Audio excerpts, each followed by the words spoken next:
এটা হচ্ছে fish market. আমরা অলরেডি ফিশ মার্কেটের কাছাকাছি চলে আসছি।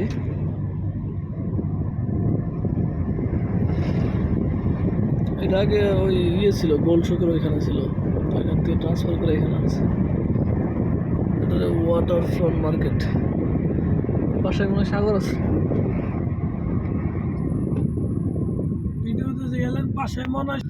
যেখানে নদী আছে ওইখান থেকে যাতায়াতের কষ্টটা কমে যায়, গাড়িতে কষ্ট বেশি। এই পাশে নদী আছে, এখান থেকে বড় বড় বোট আসে, বোট এসে মাছ দিয়ে যায় এখানে। মাছ বা অন্যান্য সবজি, শুধু মাছ না, অন্য সবজি আছে। হ্যাঁ অনেক, আজকে রবিবার না, আজকে তো অনেক ভিড়, লোকজন আসে এখানে। হ্যাঁ এখানে ফ্রেশ পাওয়া যায়। দুবাইতে ফ্রেশ জিনিসটা পাওয়া খুব কষ্ট।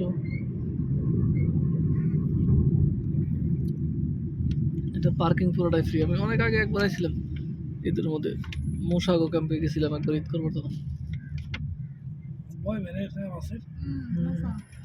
তুই করো, গেটটা লাগে তো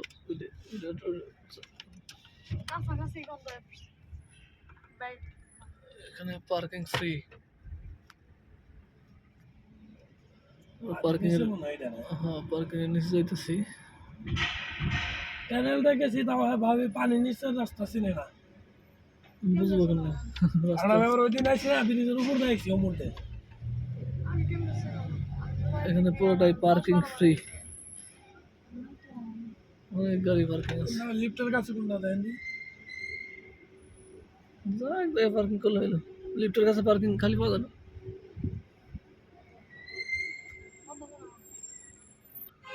আমরা এখন ভিতরে চলে আসছি, পার্কিং খুঁজতেছি, পার্কিং পাইতেছি না এখানে।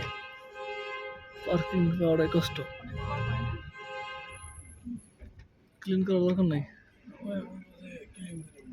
না, গাড়ি ক্লিন আছে অলরেডি, আমরা গাড়ি ক্লিন করবো না। এখানে আরো অনেক গাড়ি আছে, সবাই মোটামুটি মার্কেট করতে আসে, এই জন্য পার্কিংটাও ফ্রি।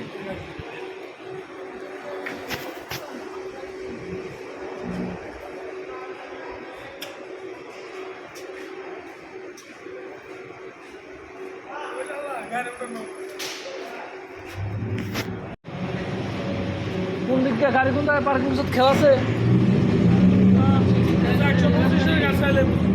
24। এটা হচ্ছে মার্কেটের এন্ট্রান্স। আমরা ভিতরে ঢুকতেছি, ঢোকার সাথে সাথে মাছের ফ্লেভার পাইলাম। মাছ আছে, মাছটা লাগিয়ে নিলাম।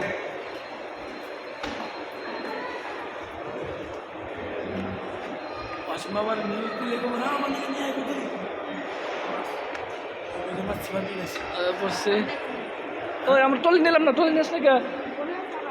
ওই মার্কেট দিয়েছে ছুটে তখন টলি।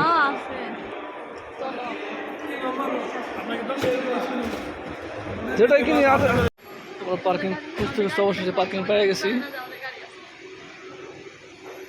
আমাদের গাড়ি, আমরা গাড়ি পার্কিং করলাম।